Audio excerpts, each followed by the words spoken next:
a explosão do novo proletariado de serviços, rumo à precarização estrutural do trabalho, o trabalho em serviços e seus novos significados, os serviços podem gerar mais valor, o trabalho material pode ser produtivo, classe média ou novo proletariado de serviços. Entre a precarização e o precarizado, estamos diante da constituição de uma nova classe? Bom, o capítulo 2 começa falando sobre a explosão do novo proletariado de serviços. E aqui eu trouxe um trecho do texto que explica bem, né, o que o capítulo quer passar para a gente. E diz assim: em pleno século XXI, mais do que nunca, milhões de homens e mulheres dependem da forma exclusiva do trabalho para sobreviver e encontram cada vez mais situações instáveis, precárias ou vivenciam diretamente o flagelo do desemprego.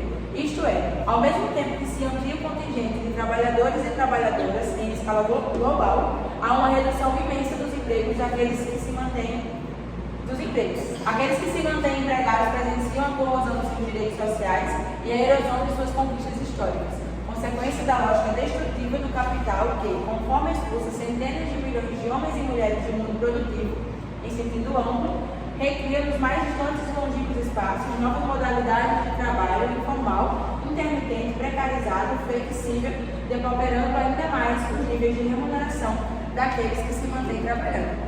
Então, basicamente, o texto, nesse comecinho do texto, ele discute como no século XXI, por mais que as transformações e a globalização e a digitalização estejam adentrando nesse mundo do trabalho, as pessoas ainda continuam encontrando trabalho mal remunerado, precarizado, instável e em situações também, muitas das vezes, de muita exploração. Mais para frente, a gente vai ver o rumo que a precarização estrutural do trabalho está tomando. E aqui eu separei 3 tópicos que falam, resumidamente, o que o capítulo aborda. O primeiro é a precarização e a desigualdade, que são as condições de trabalho instáveis, informais e mal remuneradas. Como eu já falei, cada dia mais gente se passa, mulheres e homens estão nessa busca do emprego para poder sobreviver, para poder sustentar suas famílias, porém só encontram muitas das vezes, na maioria das vezes, os trabalhos nessas condições instáveis, mal remunerados, de muita exploração, de desigualdade, onde o trabalhador às vezes trabalha muitas horas por dia, porém o que ele ganha só dá para ele pagar a metade das suas contas e não dá para ter, vamos dizer assim, um momento de lazer e acaba deixando a desejar, né? Por mais que ele trabalhe muito, ele acaba recebendo pouco para aquilo que ele trabalha.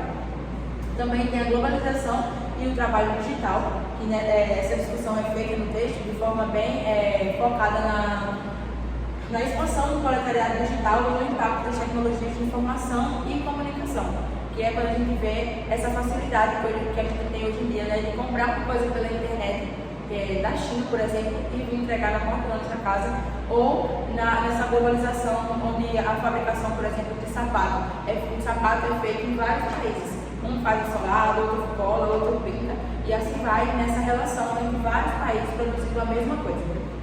E também temos a terceirização e as suas consequências, né, que é onde entra aí o trabalho informal. Quando a gente vê que o trabalhador sai da sua casa, muitas das vezes, um trabalhador terceirizado, né, sai da sua casa e não sabe o quanto vai ganhar, se vai estar empregado daqui a meia hora, se vai ter serviço suficiente para ele poder conseguir cumprir ali a sua carga horária e ganhar aquilo que ele realmente merece. Enfim, é um trabalho, né, bem informal, como já fala, e incerto. Você não tem certeza de nada, não tem nada fixo, nem o seu horário, nem o seu salário, e muitas das vezes também, muitas vezes não, na verdade, todas as vezes esse trabalho informal você não tem os seus direitos trabalhistas garantidos, né? Então não tem direito à aposentadoria, nem a aos direitos essenciais que o trabalhador, como CLT de carteira assinada, geralmente tem.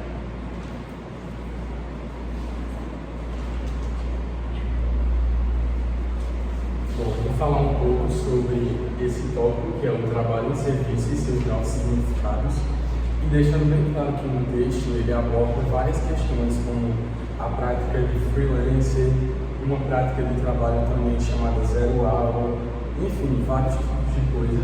Porém, eu vou focar mais na questão da uberização, que é uma prática que o texto ele destaca bastante. Para a gente entender o que é a uberização, é importante que a gente venha entender a situação atual do trabalho no Brasil. E eu trouxe aqui umas informações, como por exemplo o desemprego, né, para entender que as pessoas acabam buscando essas plataformas como Uber, 99 Pop, Rap, dentre outras, como uma forma de trabalho mais fácil, por não ter conseguido trabalho em outras áreas. Aqui eu trouxe esse exemplo, que é uma notícia do G1, que é o Brasil tem a quarta maior taxa de desemprego do mundo, apontando em 44 países. E também fala nessa notícia que atualmente o Brasil tem cerca de 12 milhões de pessoas desempregadas, o que é um número bem alto. E as outras pessoas ou estão trabalhando para empresas terceirizadas ou estão em empregos informais, e acabam contribuindo para que elas venham buscar essas formas de trabalho em aplicativos. Um ponto que eu queria trazer bastante, que dá para entender sobre a questão da organização, é essa charge que ela fala assim: os empreendedores, você não dorme melhor sabendo que é seu próprio patrão? Aí o outro responde: eu não durmo. Ou seja, isso reforça ainda mais a ideia de que essas pessoas que trabalham como entregadores, motoristas de aplicativo, têm horas exaustivas de trabalho comparado a um CLT, que, por exemplo, trabalha das 7 às 8 da noite. Já eles, alguns chegam a trabalhar das 7 até às 12 da noite. Então, são jornadas extremamente cansativas de trabalho.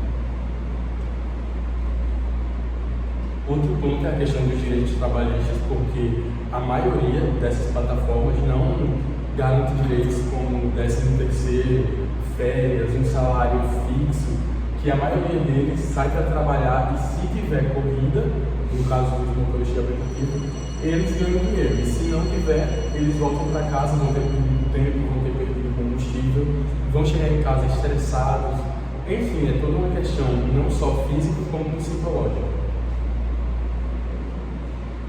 Outra questão é as condições de trabalho, que é o ponto ali da precarização das condições de trabalho, que a maioria desses trabalhadores, acho que na verdade todos, não tem uma estrutura ali onde eles possam, por exemplo, dando o exemplo aqui dos funcionários do IF, que tem um banheiro onde eles podem usar, onde está disponível ali o dia inteiro para eles usar, onde tem uma cozinha que eles, com geladeira, com micro-ondas, onde eles podem guardar e esquentar as marmitas. Tem um bebedouro também, onde eles podem beber água.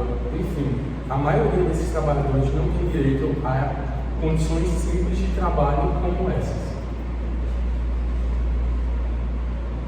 Bom, outro ponto que eu quis trazer aqui no texto, ele cita bastante, é a questão da desvalorização profissional, uma vez que esses trabalhadores são considerados substituíveis e não possuem garantia nenhuma de estabilidade, muito menos progressão de carreira.